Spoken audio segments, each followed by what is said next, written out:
आप सभी को मेरा नमस्कार। पिछले कुछ दिनों से हम देख रहे हैं कि जैसे जैसे देश भर में कोरोना के केसेस बढ़ रहे हैं, देश के कोने कोने में हर राज्य में ऑक्सीजन की डिमांड बढ़ रही है, दवाइयों की डिमांड बढ़ रही है, वैक्सीन की डिमांड बढ़ रही है और जगह जगह इनकी कमी महसूस हो रही है। पिछले कुछ दिनों से दिल्ली में भी ऑक्सीजन की काफ़ी ज़्यादा अफरा तफरी मची हुई है। कभी इस हॉस्पिटल में ऑक्सीजन की कमी हो गई, कभी उस हॉस्पिटल में ऑक्सीजन की कमी हो गई, इस हॉस्पिटल में 2 घंटे की ऑक्सीजन बच गई। मैंने खुद रात रात भर अस्पतालों में ऑक्सीजन का इंतज़ाम कराने में गुजारी है कि कहीं किसी अस्पताल में ऑक्सीजन की कमी से कहीं मौत नहीं हो जानी चाहिए।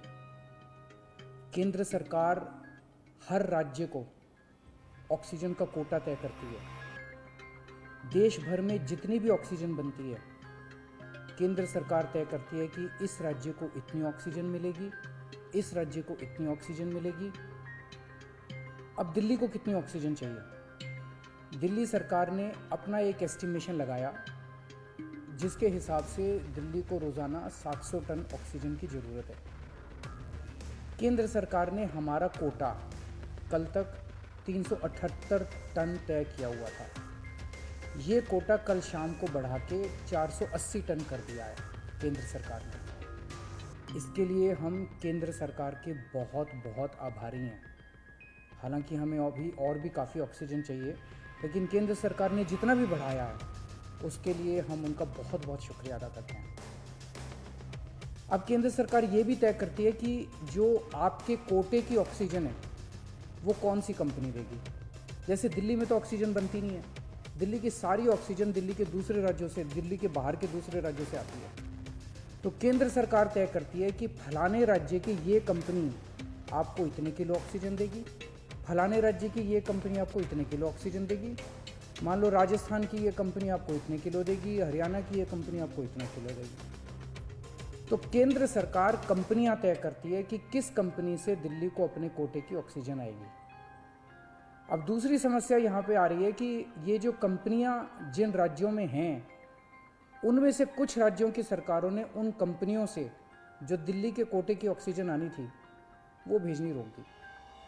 राज्यों ने कहा कि पहले हम अपने राज्य में इस्तेमाल करेंगे, दिल्ली का कोटा भी हम इस्तेमाल करेंगे, दिल्ली के जो ट्रक हैं वो जाने नहीं देंगे। लेकिन मैं केंद्र सरकार का और दिल्ली हाई कोर्ट का शुक्रिया अदा करना चाहता हूँ। पिछले 2-3 दिन के अंदर उन्होंने हमारी बहुत मदद की है, जिसकी वजह से अब ऑक्सीजन दिल्ली पहुंचने लगी है। जो जो दिक्कतें आ रही थी, हम लगातार पिछले 2 दिन से एक एक मिनट टू मिनट मैं खुद, मनीष जी, मैं, हमारे सारे ऑफिसर्स केंद्र सरकार के लगातार संपर्क में थे। परसों रात को मुझे याद है जब जीटीबी हॉस्पिटल में वहाँ का ट्रक एक पड़ोसी राज्य से चलना था और वो चला नहीं, जीटीबी ऑक्सीजन में आनी थी ऑक्सीजन, तो एक केंद्रीय मंत्री को हमने फ़ोन किया और उन्होंने तुरंत वहाँ पे बात करके उस ट्रक को वहाँ से छुड़वाया। हम लगातार संपर्क में हैं, एक एक ट्रक को अस्पताल पहुँचाने की कोशिश कर रहे हैं। हम सब लोग 24 घंटे काम कर रहे हैं, सोए नहीं है। हाई कोर्ट और केंद्र सरकार से जो मदद हमें मिली है उसके लिए तहे दिल से हम उनका शुक्रिया अदा करना चाहते हैं। जो कोटा हमारा बढ़ाया गया है अभी ऑक्सीजन का, उसमें उड़ीसा से काफ़ी ऑक्सीजन आनी है, तो बढ़े हुए कोटे की ऑक्सीजन को भी दिल्ली पहुंचने में कुछ दिन लग जाएंगे। हम कोशिश कर रहे हैं कि अगर हो सके तो हवाई जहाज के जरिए उड़ीसा के से ऑक्सीजन लाई जा सके। जब हमने लॉकडाउन लगाया था, मैंने आपको बोला था कि ये 6 दिन का जो लॉकडाउन है, ये 6 दिन हम आराम नहीं करने वाले, हम 24 घंटे काम करेंगे। इन 6 दिनों को हम इस्तेमाल करेंगे दिल्ली के हेल्थ इंफ्रास्ट्रक्चर को और सुदृढ़ करने के लिए। इन 6 दिनों में दिल्ली में जो ऑक्सीजन की कमी है उसको ठीक करने के लिए, दिल्ली में जो बेड की कमी है उसको ठीक करने के लिए, और हम 24 घंटे लगे हुए हैं दिल्ली के हेल्थ इंफ्रास्ट्रक्चर को और इम्प्रूव करने के लिए। इस लॉकडाउन के 6 दिन जो हमें मिले हैं, इन 6 दिनों में हम पूरी कोशिश कर रहे हैं। एक और बात, ये बहुत बड़ी आपदा है। इस आपदा में अगर हम सारे लोग हरियाणा, पंजाब, तमिलनाडु, गुजरात, पश्चिम बंगाल इसमें बट गए तो भारत नहीं बचेगा। इस वक्त हमें एक दूसरे की मदद करनी है। हमें भारतीय बनना है, हमें इंसान बनना है। देश के लोग आज सभी न्यूज़ चैनल पे देख रहे हैं कि दिल्ली में आने वाला ट्रक किसी और राज्य ने रोक दिया, मध्य प्रदेश में जाने वाला ट्रक फलाने राज्य ने रोक दिया। ये तो ठीक नहीं है। लोग ये नहीं चाहते। देश के लोग आज ये देखना चाहते हैं कि दिल्ली ने किसी दूसरे राज्य की मदद कैसे करी, उत्तर प्रदेश ने किसी राज्य की कैसे मदद की। हम एक साथ मिलके आपदा से लड़ना है हमें, तभी भारत बचेगा।